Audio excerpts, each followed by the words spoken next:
news. Here's the cover of the New York Post. Take a look at that. Hillary the spy, outrage over the revelation that Hillary Clinton's campaign paid for, essentially bought and paid for a narrative. And what they did was they came up with this scenario. Okay, let's try to figure a way that we could link Donald Trump to the Russians to show that Donald Trump was essentially Putin's poodle. And so what they did was they hired an internet company to get information from servers, Trump Tower, Trump's house, places like that. And then they created this narrative. And then people started shopping around Washington. They started telling people who were reporters. They started telling the FBI. They told the CIA. Those people who told the FBI and the CIA, if they knew that this story was cockamamie, which we now know it is, those people are liably going to be charged with something criminal, like mail fraud perhaps, wire fraud, lying under oath, lying during congressional testimony, false testimony to prosecutors, things like that, according to John Ratcliffe, who knows a lot about this, used to be the DNI. Yeah, and remember the media was reporting Russia collusion. Then Leslie Stahl was interviewing Donald Trump, and he said, this is the biggest deal, the biggest scandal. They are spying on me. She said, we don't have information on that. What are you talking happening. But now they're quiet about it. It's a media blackout. They're not reporting it. America needs to know. This needs to be exposed. It is a huge story. Imagine if Donald Trump had done this to Hillary Clinton. It would be all over the press. So the weird thing is that the Washington Post and New York Times both pushing back. They're dismissing it. Washington Post says these stories have been debunked.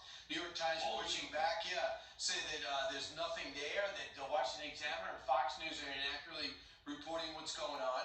And in fact, the New York Post pushes back and says not only are they not inaccurately doing it, they said the New York Post said the Washington Post and New York Times reporters should get back their Pulitzers for their coverage of the Trump reporting. Yeah, I won Pulitzers for that. Yeah. For the dossier. And then, okay, the tiebreaker might be the Wall Street Journal. The Wall Street Journal says, no, this happened. We need to find out more for sure. So that's why you go where their information is. And that is the White House press secretary, Karine Jean-Pierre, came out and was totally transparent, obviously knee-deep involved in the details. Let's listen.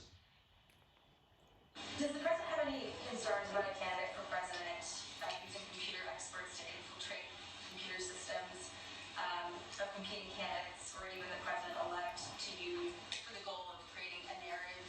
That's something I can't speak to from this podium, so I refer you to the Department of Justice. Is what was described in that report, monitoring internet traffic, is that spying?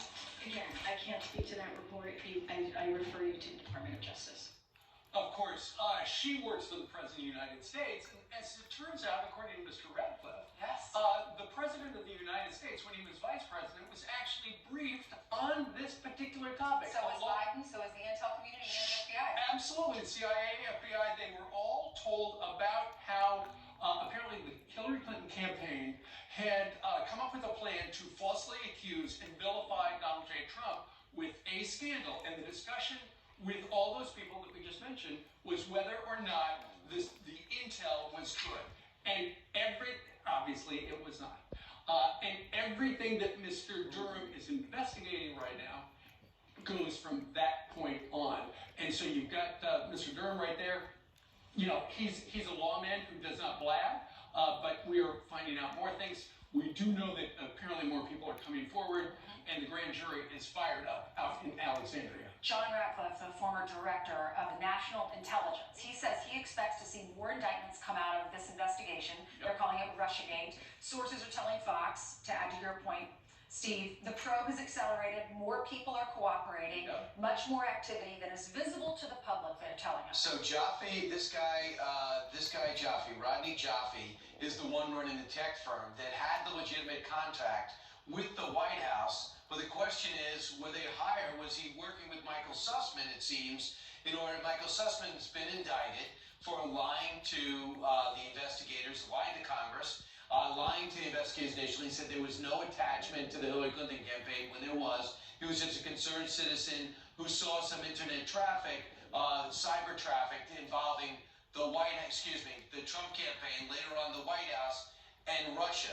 They also get specific about these Yoda phones, these Russian-made smartphones that have been connected to networks at Trump Tower. He brought that up. So there's obviously some questions. intelligence. Michael Sussman's attorney is reacting to this and said this. The special counsel has again made a filing in this case that unnecessarily includes prejudicial and false allegations that are plainly intended to politicize this case, inflame the media coverage, and taint the jury. Don't worry, the media coverage is not inflamed. Sadly, the special counsel seems to be succeeding in his effort to instigate unfair, prejudicial media coverage for Mr. Sussman's case. I guess he doesn't watch every other network, the Washington Post and New York Times, because they don't really, I'm not very interested in Michael Sussman's case. Well, he said he wasn't involved, and then they went back and they looked at all of his records. He was charging Hillary Clinton's campaign. He worked for Perpetuity. He's an attorney. So look at this. Zero coverage. Media stayed silent on this. Even though they were pushing the Russia collusion narrative constantly, they're ignoring the fact that it's possible that Hillary Clinton spied on Donald Trump.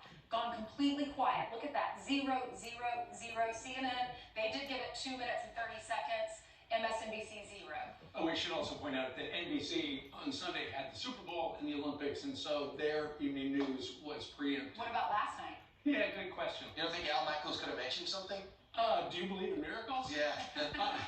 Listen, keep in mind, and we've talked about this ever since that book came out to explain why Hillary Clinton lost. The authors of Shattered said they were there in the Brooklyn headquarters when the day after they're talking about, okay, what went haywire? And they said, according to this book, said, whatever going forward, we have to blame Russia, because that was the narrative before, during the campaign, and that was the narrative afterwards. And the reason those numbers are all 0 for the most part with the mainstream media is they bought the story.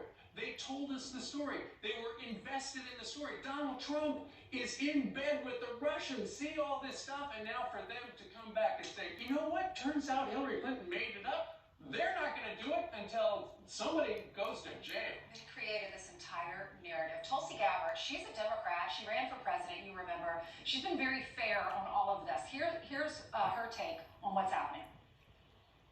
Hillary Clinton and the power elite in this country manufacture this Russian collusion lie, actively undermining our democracy and stoking the fires, moving us into this new Cold War with Russia. The damage that they did to the American people, our democracy, and others around the world is immeasurable. This is their hypocrisy being exposed, and the American people deserve accountability. Hillary Clinton and her warmongers need to be held accountable. And Jake Sullivan, who's in a very influential position now in the Biden administration's White House, he needs to resign immediately for his role in this.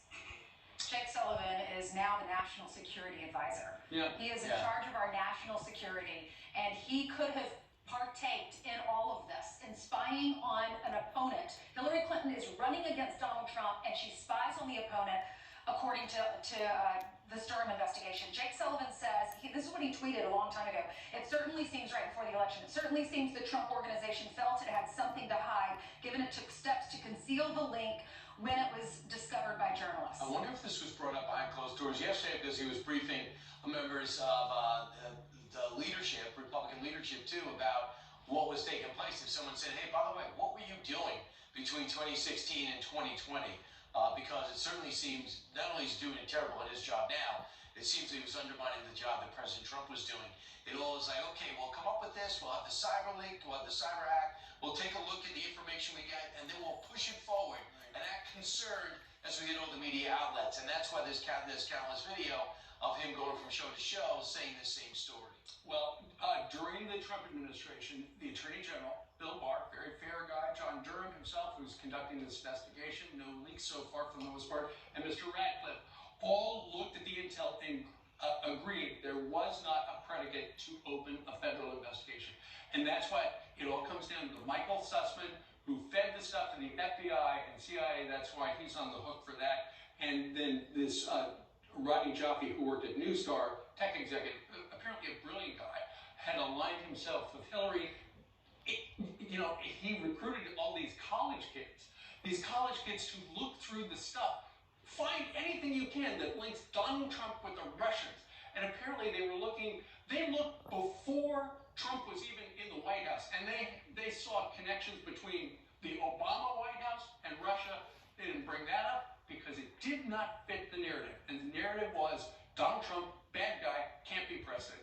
He won and she lost, and that's how we found out all of this. this? 12 minutes after the hour, still had Congresswoman Alexandria